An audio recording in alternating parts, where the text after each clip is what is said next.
हमारे नौजवान गुर्जर समाज के भी नेता पिछली बार मेरी गाड़ी में बैठ के मुझसे बहुत देर तक जिन्होंने वार्ता की थी, उनको भी मैं कहना चाहता हूं कि इतिहास रुकेगा नहीं, समय रुकेगा नहीं। इतिहास आपके लिए भी समय रोक के खड़ा नहीं होगा। आपको भी आज से लगना पड़ेगा, भाईचारा पैदा करना पड़ेगा देहात में जाके। जो पिछड़े वर्ग के और हमारे कुशवाहा मौर्य साके और जो हमारे जो है पिछड़े वर्ग के लोग हैं, उनको भी मैं नौजवान साथियों को, अपने नेताओं को कहना चाहता हूं कि आपको भी गांव देहात में जाके भाईचारा पैदा करना पड़ेगा और वोट की शक्ति इकट्ठी करके आजाद समाज पार्टी के साथ खड़ा होना पड़ेगा। जब सत्ता की चाबी हमारे हाथ में होगी, मेरी बात को आप लिख लो कि मध्य प्रदेश में मैंने महसूस कर लिया कि इस बार सत्ता की चाबी आपके हाथ में आने वाली है। आपके बगैर किसी की सरकार नहीं बनेगी। आप ये जान लो कि जब सत्ता की चाबी आपके हाथ में होगी तो आपका नेता ऐसा है, आपका भाई, कि आपके एक एक अधिकार को दुश्मन के जब्बे से छीन के आपके कदमों में निछावर करने का काम बहुत जल्दी कर देगा। जैसे टीकला गांव में आदिवासी समाज की झोपड़ी तोड़ी जा रही है, 40 आदिवासी मोहना से आए हैं, वो हमसे निवेदन कर रहे हैं, उनके कागज भी मेरे पास हैं कि भाई हमारी सरकार को उन्होंने लिखा है, देखो सुनो ये सरकार कितनी हितैषी है। 15 साल से 70 घर की बस्ती बसी हुई है और मुख्यमंत्री शिवराज सिंह चौहान जी उसको प्राइवेट कंपनी को सौंपना चाहते हैं और वो ये कह रहे हैं नहीं हटोगे तो बुलडोजर चला देंगे। आप ये बताओ, सरकार का काम लोगों को बसाना है या उजाड़ना है? आप बताओ सब लोग। जो अपने प्रदेश की जनता को उजाड़ना चाहते हो वो सरकार क्या गरीबों के लिए अच्छी है? तो मैं अपने भाइयों को वचन देता हूं कि जब भी आपके साथ अन्याय की बात आएगी या कोई ऐसा मामला आएगा, भीम आर्मी आजाद समाज पार्टी के लोग कंधे से कंधा मिला के आपके साथ खड़े रहेंगे। मध्य प्रदेश सरकार ने अभी सरकारी बसें बंद कर दी है, जिससे नौजवान लोगों को जो रोजगार मिल रहा था वो लगभग खत्म सा हो गया उन विभागों में। हमारी पार्टी के लोग कह रहे हैं कि जैसे हमारी सरकार बनेगी हम युवाओं को रोजगार देने का काम करेंगे। इसके बाद कई ऐसे मामले जिनको मुझे आपको बताना, जैसे बैकलॉग भर्ती, हम 12 फरवरी को इकट्ठा हुए थे भोपाल में।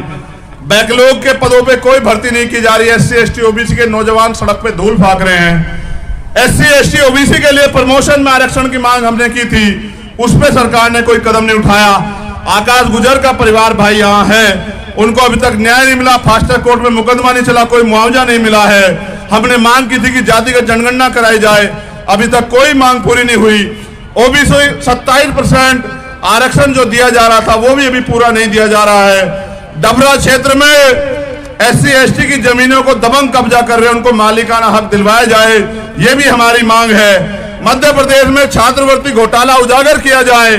चोर चोर मौसेरे भाई, इनके लोग घोटाला करें, इनकी सरकार कहां से उजागर कर देंगे? आपकी सरकार आएगी, हर एक घोटालेबाज को हम लोग जेल भेजने का काम करेंगे। मेरी बात को आप लोग याद रखना। डबरा नगर पालिका में राजस्व विभाग में लगी 2014 से नामांतरण पर रोक को तत्काल हटाया जाए।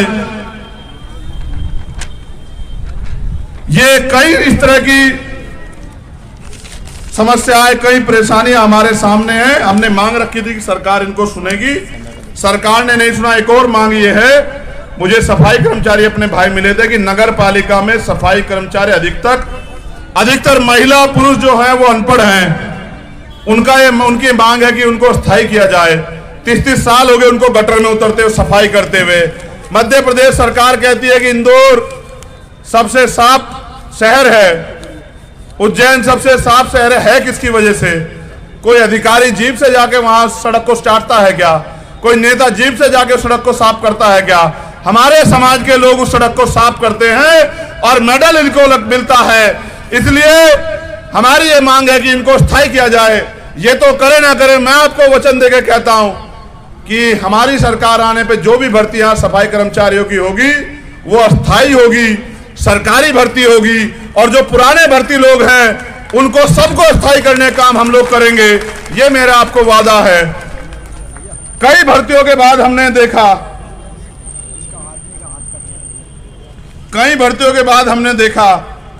कई मामलों के बाद देखा कि 12 फरवरी हो या कोई और बात, सरकार ने हमारी मांग को नजरअंदाज किया। भाई आकाश गुजर जी का भी मामला है। अब हमने तय किया है कि प्रदेश के मुख्यमंत्री हमारी बात को नहीं सुन रहे हैं, इसलिए हमने तय किया है कि जल्दी हम प्रेस कॉन्फ्रेंस करके प्रदेश के मुख्यमंत्री का घेराव जो है वहीं भोपाल में करने जा रहे हैं। अगर मुख्यमंत्री हमारी मांगों को नहीं सुनेंगे तो हम अपने संवैधानिक अधिकारों का प्रयोग करके अपने संघर्ष को मजबूत करने का काम करेंगे। हमारे पार्टी, हमारा संगठन यहां ताकतवर है, हम लड़ना जानते हैं, हम अधिकार छीन के लेना जानते हैं। इसलिए जल्दी हम तारीख घोषित करके मुख्यमंत्री का घेराव करेंगे। और मैंने बाबा साहब अंबेडकर की जन्मभूमि से कहा था आपसे कि जल्द जो है मध्य प्रदेश में हम लोग साइकिल यात्रा शुरू करेंगे, जिसका नेतृत्व मैं करूंगा। बहुत जल्द हम लोग घोषणा करके बताएंगे कि पहली साइकिल यात्रा पहले चरण की किन किन जिलों से होकर गुजरेगी। हमने उसमें 500 साइकिलों की भी मांग की थी, कुछ साइकिलें मिल भी गई हैं, कुछ मिलनी बाकी है। हम गांव-गांव, गली-गली जाके बहुजन समाज में भाईचारा, उनमें राजनीतिक चेतना पैदा करने के लिए साइकिल यात्रा करेंगे। इसका नेतृत्व मैं करूंगा। दिन रात हम लोग साइकिल चला के गांव-गांव जाके मेहनत, अपना पसीना बहा के अपने लोगों को जोड़ने का, उनके विश्वास को हासिल करने का, आजाद समाज पार्टी के लिए जन समर्थन हासिल करने का काम करेंगे। जब वो यात्रा आपके कस्बों, क्षेत्रों, गांव में आए तो आप भी उस यात्रा का बढ़ चढ़ के स्वागत करें, अभिनंदन करें। ऐसी मेरी जो है आपसे प्रार्थनाएं हैं। तो जैसा मैंने आपको बताया, अभी अधिकारियों ने शायद हमें समय दिया है। क्या समय है?